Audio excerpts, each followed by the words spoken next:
ہم ساتویں امام موسیٰ کاظم علیہ السلام اللہم صلی ان کی زندگی سے کچھ درس حاصل کریں، کیونکہ یہی مشعل راہ ہے اور یہی اہل بیت کی ولایت ہے کہ جس کی وجہ سے ہماری ساری عبادتیں قبول ہوتی ہیں۔ خوب یہ ولایت کو ظاہر ہے ایکسیپٹ کرنے کے لیے انسان کو پریکٹیکلی اپنے وجود سے اس کا اظہار کرنا پڑتا ہے کہ اگر ہم ان کی سیرت پر عمل کریں گے تو ہم پھر اس ولایت کو ایکسیپٹ کرتے ہیں، کیونکہ صرف ان کو ماننا، صرف ان کو جان لینا کافی نہیں ہے۔ لوگ اس زمانے میں ان کو جانتے تھے مگر ان کی فالو شپ نہیں کر پائے۔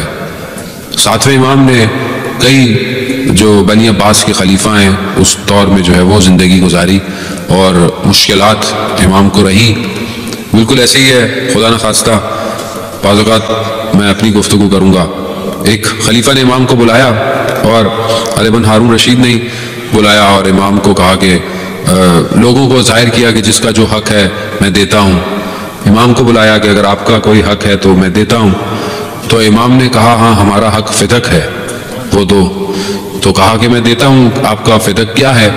تو امام نے گنوانا شروع کیا حکومت کا، ایک کونے سے لے کے دوسرے کونے تک، اس نہر سے اس فرات تک، اس تک اس تک۔ تو وہ اچانک سے اس نے بولا یعنی پوری خلافت، پوری حکومت، تو اس کے چہرے کا رنگ اڑ گیا، غصے آ گیا۔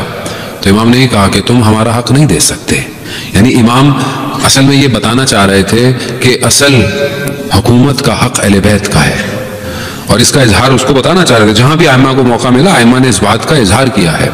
یہی وجہ ہے کہ جب یہ امام جو ہے ایک دفعہ مدینہ میں تھے، تو یہ جب مدینہ آیا تو یہ رسول خدا کے روزے پر گیا، اور اس نے جا کر بڑا اپنی رشتہ داری دکھانے کے لیے رسول خدا کے مرکز مبارک کی طرف کہا السلام علیکہ یا اماں، یعنی اے میرے یبن ام، یعنی میرے چچا زاد بھائی، میرے چچا زاد، یعنی اپنی فیملی کا ریلیشن۔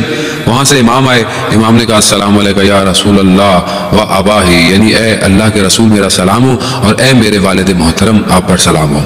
اب اس کو اتنا غصہ اس کا آیا کہ اس کی سمجھ میں نہیں آیا، اور اس نے کئی جگہ امام کو یہ کہا کہ میں نے سنا ہے کہ لوگ آپ کے ہاتھ پہ آ کے بیعت کرتے ہیں۔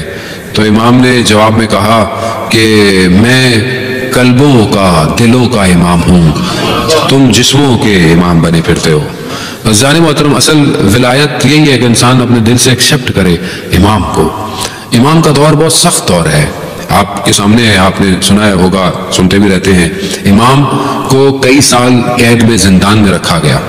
اس کی وجہ کیا تھی؟ اس کی وجہ یہی تھی کہ ان کو خطرہ تھا کہ یہ ایک شخص جو ہے یہ پوری حکومت کو تبدیل کر سکتا ہے۔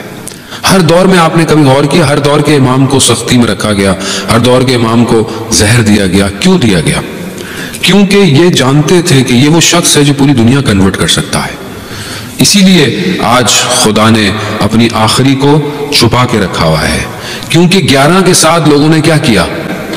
تو یہ نہیں چاہتا پروردگار کے 12ویں کے ساتھ بھی وہی، جب لوگ ریڈی ہوں گے، لوگ آمادہ ہو جائیں گے، تیار ہو جائیں گے، تو خدا اپنے آخری کو بھیج دے گا۔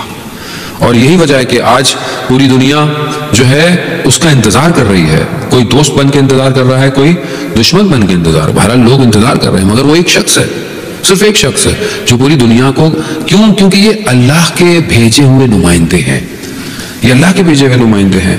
جب امام زندان میں تھے تو دو شخص بیان کرتے ہیں کہ ہم جا رہے، اور یہ جو ہے وہ ابو حنیفہ کے شاگرد تھے، تو یہ آپس میں باتیں کر رہے ہیں کہ یہ جو امام ہے، امام ہمارے جیسے ہی ہے یا ہم ہماری شبیہ ہیں، کوئی اس میں امام سے کیا ہے؟ گئے تو یہ زندان میں گئے امام سے ملنے، تو جو زندان کا وہ تھا نگہبان، وہ آیا، اس نے کہا کہ میں جا رہا ہوں، اور دوسرا جب تک نہیں آئے گا تو اب بند ہے، تو اگر آپ کو کوئی کام ہے تو مجھے بتائیں۔ امام نے کہا مجھے کوئی کام نہیں ہے۔ جب وہ چلا گیا تو امام نے دونوں سے کہا کہ یہ کل واپس نہیں آئے گا، رات کو اس کا انتقال ہو جائے گا۔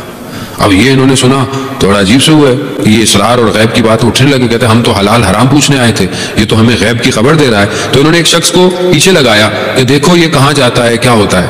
تو شخص اس کے گھر کے قریب جا کر رات گزاری مسجد میں، صبح دیکھا کہ اس کے گھر سے رونے چیخنے کی آوازیں بلند ہو گئی۔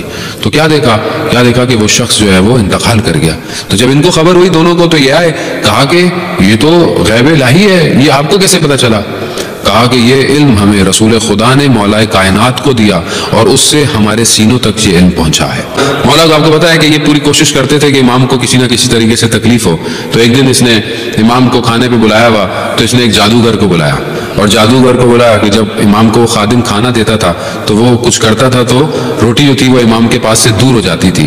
جب امام، اور یہ ہنستا تھا ہارون بیٹھ کے، بہت خوش ہوتا تھا یہ، اور اتنا ہنسنے لگا اس کی خوشی کی انتہا نہیں رہی، تو امام نے جب یہ محسوس کیا کہ یہ اہانت کر رہا ہے، یہ جو ہے وہ غلط ہے، تو اس کے پیچھے ایک تصویر تھی جس پر شیر بنا ہوا تھا۔